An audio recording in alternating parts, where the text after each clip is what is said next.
welcome to today's canning video. Today we are going to be canning some green tomato chutney with many kilos of green tomatoes right from our little garden right here in the south of England.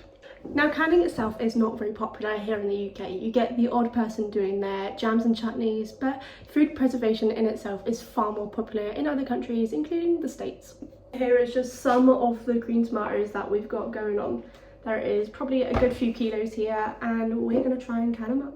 I've got about an hour to get this recipe done, so we need to get our jars out of the cupboard, sterilised, as well as our green tomatoes. Okay, just so I know how many jars I'm going to use, I'm currently measuring out all of my green tomatoes. I am using some red ones too, only because they are going really funny and I do not have time to use them in anything else at the moment.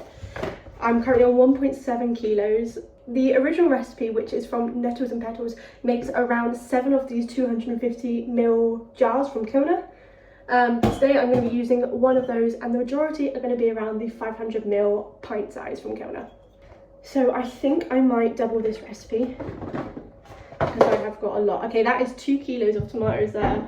This is a lot. Right, I've put my hair up just to keep everything nice and fresh because no one wants to lose hair in their food. Okay, now we've got our jars, lids and rings. We're going to give them a really good wash, especially if yours like mine and they've sat in the back of the cupboard for quite a while.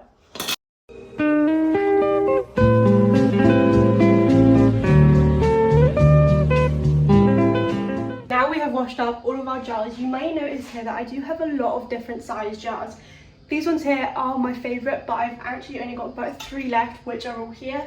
Then I've got small neck ones like this, and I've got wide neck ones like this. It is totally fine to use different size jars as long as you're processing it for the longest jar size time. Now we've washed all of our jars, we've got 2 kilos of tomatoes to wash.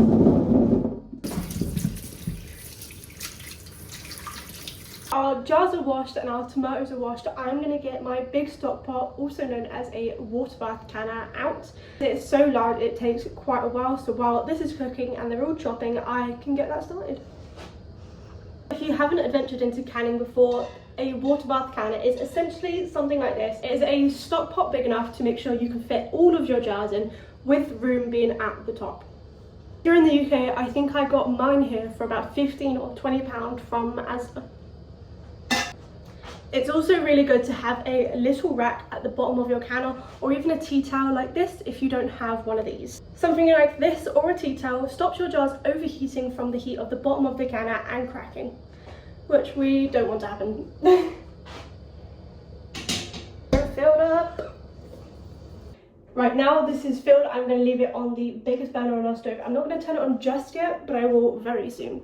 We were going shopping in one of the local little towns and someone was giving away all of these free cooking apples, so we absolutely took a bunch and now they have come so in handy. You will also need a quite big pot to put this all in. I might actually need a bigger one. I done half this recipe to begin with last week and this pot was full to the top. Right, we're going to start with the apples. Oop, on 0. And we're just going to roughly chop these into good sized cubes because they will be simmering for about 40 minutes. So we don't want them getting too slushy. Perfect. And we're going to need about 500 grams of these, although I may start with 250 and see how it goes. As I mentioned earlier, we're going to need a bigger pot. We're going to roughly chop the onions as well into little cubes. Here is our diced onions. Oh my gosh, my eyes. Ooh. Okay, the onions are really strong, so my eyes may be a bit red. But we have now got 250 grams of apples and 250 grams of onions in our pot here. We are going to add 1 litre of apple cider vinegar, as well as 200 grams of sultanas, as well as our pickling spice, and then our tomatoes. Voila. Here we are using the Raw Living organic apple cider vinegar. This one looks amazing.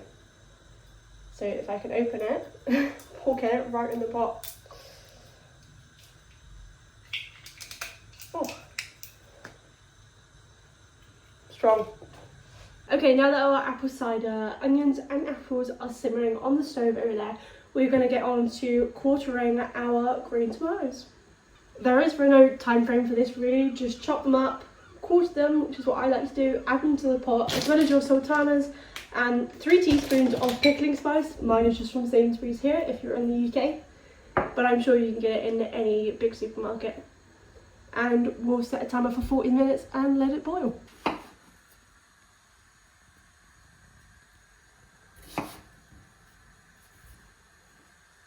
I've got a little helper to help me chop all of the tomatoes.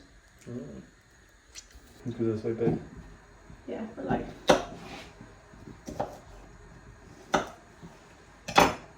What about the small? Some of these are such good tomatoes, and if they had ripened in time, we would have used them for sandwiches and so many other things. Big boy.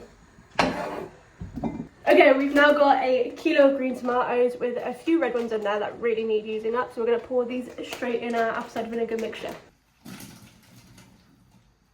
That's a lot of tomatoes. Nice. Let's get our sultanas done. Bingo. Now see why we needed to do this in batches, because this is just half the batch we wanted to do. Now we're just going to get 3 teaspoons of pickling spices here. Like I said, you can probably get this from any major supermarket. 1, 2, and 3. I'm going to give it a nice good stir.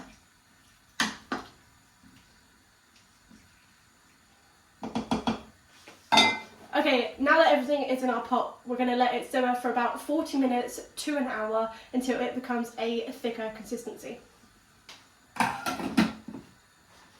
Our mixture is nice and thick. We probably could have cut the tomatoes a little bit more, but I really don't mind, to be honest.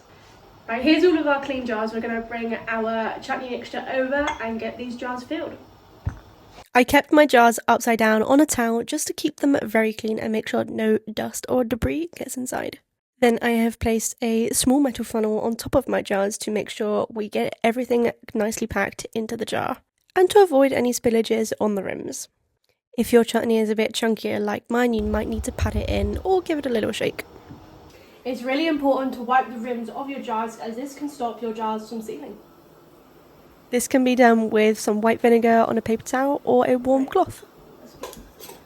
This one is a little bit short, but we will eat this one first, so it's not a worry.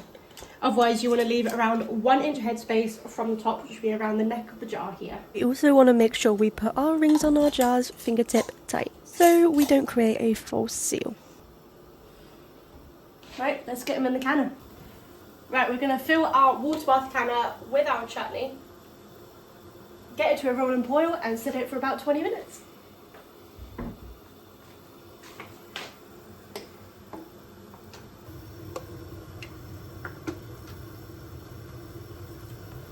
Okay, I will just take some of the water out, as there is a lot in the canner, as it will take longer to heat up, and there just doesn't really need to be this much in it.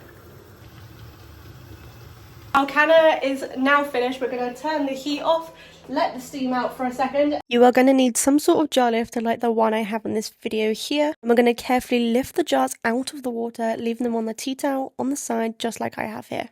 And once they are on this towel, we're not going to touch them for 12 to 24 hours to make sure they have sealed properly. Some of the jars may have sealed in the canner, or they may pop at this time.